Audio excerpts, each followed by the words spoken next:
थोडा पाऊस पडला आणि लाईटच गेली. त्यामुळे जे केकवरचं टॉपर होतं ते मी पहिले चॉकलेटचं बनवून घेतलं. तर लाईटची वाट बघितली पण लाईट येत नव्हती. त्यामुळे मी हे असं बेक करायला गॅसवर ठेवलं टोपामध्ये आणि खूप छान बेक झालं होतं.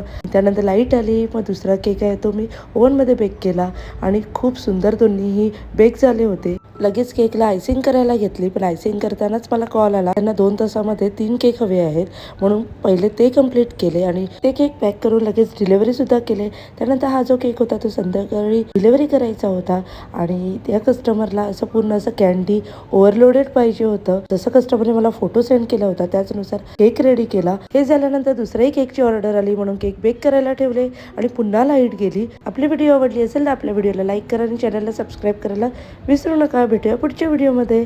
बाय.